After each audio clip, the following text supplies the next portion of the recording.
ധന്യനായിരിക്കുന്ന പൗലോസ് പറയുന്നൊരു കാര്യമുണ്ട്. പിശാചിന്റെ തന്ത്രങ്ങളോട് എതിർത്ത് നിൽക്കാൻ കഴിയേണ്ടത് ദൈവത്തിന്റെ സർവ്വായുധ വർഗം ധരിച്ചുകൊള്ളുക.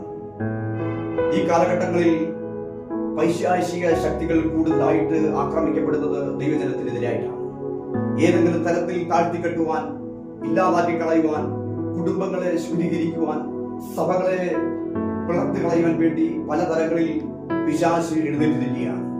അതിന്റെ മുമ്പിൽ ദൈവജനം ശക്തമായി എതിർത്ത് നിൽക്കുവാനാണ് അപ്പോസ്തലനായിരിക്കുന്ന പൗലോസ് ഇവിടെ പറയുന്നത്.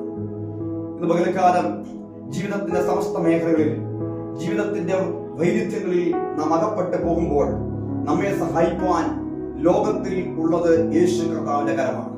അവന്റെ കരങ്ങളിൽ ഞാൻ നിങ്ങളിൽ സുരക്ഷിതനാണെങ്കിൽ, അവന്റെ കരങ്ങളിൽ നാം ഇന്ന് പകൽക്കാലം ആയിരിക്കുന്നുവെങ്കിൽ തമ്പുരാൻ നമുക്ക് വേണ്ടി നാം അറിയാത്ത വാതിലുകൾ തുറക്കുവാനിടയായിത്തീരും.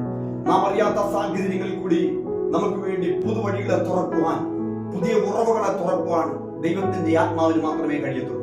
അതിനുവേണ്ടി നാം ദിവസങ്ങളായിരിക്കുന്നുവെങ്കിൽ ദൈവത്തിന്റെ കരങ്ങളിൽ തന്നെ സമർപ്പിക്കുക.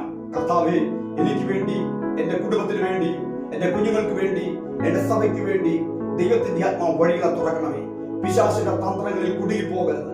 അവൻ പല പദ്ധതിയുമായിട്ട് നമ്മുടെ ജീവിതത്തിൽ കടന്നു വരുമ്പോൾ, പല ചാലുകൾ വിരിച്ച് നമ്മുടെ മുമ്പിൽ നിൽക്കുമ്പോൾ, ഇന്ന് പകൽക്കാലം അവന്റെ തന്ത്രങ്ങളോട് എതിർത്ത് നിൽക്കുവാൻ പരിശുദ്ധാത്മാവിന്റെ അഭിഷേകം എനിക്കും നിങ്ങൾക്കും പ്രത്യേകമായി ആവശ്യമാണെന്ന് ഈ കാലഘട്ടങ്ങളിൽ ദൈവജനം മറന്നു പോകരുത്.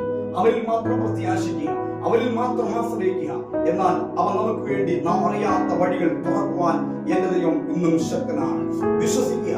വിശ്വസിച്ചാൽ നീ ദൈവത്തിന്റെ മഹത്വം കാണും. അതിനായി ദൈവകരങ്ങളിലേക്ക് ഏൽപ്പിക്കുക. ദൈവം നമ്മളെ അനുഗ്രഹിക്കുമാറാകട്ടെ. God bless you.